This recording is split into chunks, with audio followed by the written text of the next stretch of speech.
علی عبداللہ صالح کا قتل اور ایران کا کردار۔ معزول یمنی صدر علی عبداللہ صالح کو 4 دسمبر کو صنعاء میں قتل کر دیا گیا ہے۔ علی عبداللہ صالح اور حوثیوں کا آپس میں اتحاد تھا۔ حوثی شیعہ باغیوں کے حامی سمجھے جانے والے علی عبداللہ صالح کے خلاف جب یمن میں بغاوت ہوئی تو اقتدار منصور ہادی کے حوالے کرنا پڑا، اور اس کے بعد علی عبداللہ صالح ایران نواز مسلح حوثی شیعہ باغیوں کی حمایت کرتے رہے، جن باغیوں نے ایران کے اکسانے پر 3 سال سے یمن میں آگ اور خون کا کھیل جاری رکھا ہوا ہے۔ علی صالح نے 30 سال تک یمن پر حکومت کی۔ یمن میں مسلح حوثی باغیوں کی 3 سال سے عوام الناس پر تشدد، قتل و غارت اور منتخب حکومت یعنی علی عبداللہ صالح کا تختہ الٹنے کے باوجود علی صالح نے ان کا ساتھ دیا، لیکن علی عبداللہ صالح کو ایرانی چال اور ایران کی یمن میں آگ لگانے کی سازش کا اندازہ ہونے تک پانی سر سے گزر چکا تھا۔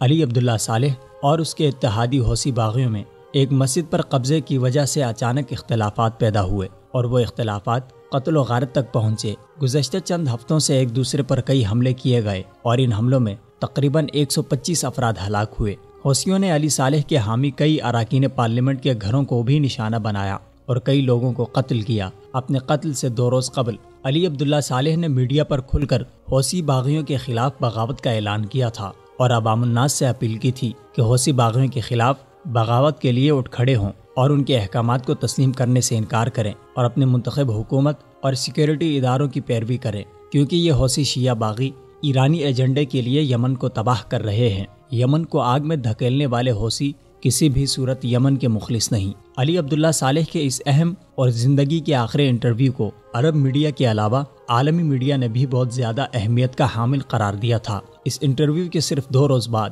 علی عبداللہ صالح کو یمن کے دارالحکومت صنعاء کے حدود سے کچھ فاصلے پر حوثی باغیوں نے بے دردی سے قتل کر دیا ہے۔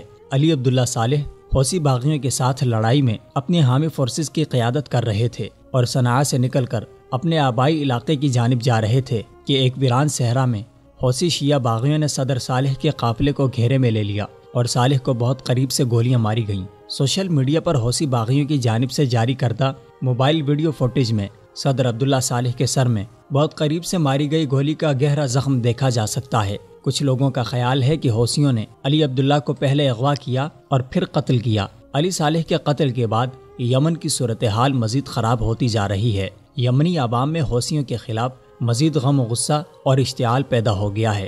علی صالح کے ساتھ اس کی پارٹی پیپلز کانگریس کے کئی سرکردہ لوگ بھی اس حملے میں قتل کر دیے گئے ہیں۔ مقتول کے بیٹے احمد صالح نے اپنے والد کے قتل کا ذمہ دار ایران کو قرار دیتے ہوئے کہا ہے کہ میرے والد نے یمن کی عوام کو ایرانی ایجنٹوں کی حقیقت بتائی تو انہیں ایران نے قتل کروا دیا۔ وہ اپنے والد کے قتل کا ذمہ دار ایران کو ٹھہراتے ہیں، جبکہ دوسری طرف سوشل میڈیا پر عرب صارفین ایران کو اس میں مرکزی کردار قرار دے رہے ہیں۔ بیشتر صارفین کا نقطہ نظر یہ تھا کہ علی صالح کا 30 سالہ اقتدار عرب کے خلاف رہا، مگر علی صالح پھر بھی محفوظ رہا۔ ایران کی ایک دن مخالفت کی اور اگلے دن موت کے گھاٹ اتارا گیا۔ علی عبداللہ صالح کا قتل بشار الاسد اور ایران کی دیگر کٹ پتلیوں کے لیے عبرت ہے کہ اپنے کام کے لیے استعمال کرنے کے بعد ایران آج بھی اہل کوفہ کی روش پر قائم ہے، قتل بھی خود کرتا ہے اور ماتم بھی خود کرتا ہے۔ بہرکیف یمن میں پیدا ہونے والی صورتحال اب نہایت گھمبیر ہوتی جا رہی ہے۔ عالمی برادری کو اس میں اپنا کردار ادا کرنا ہوگا۔ وصال اردو۔ اندھیری رات میں ایک روشن چراغ۔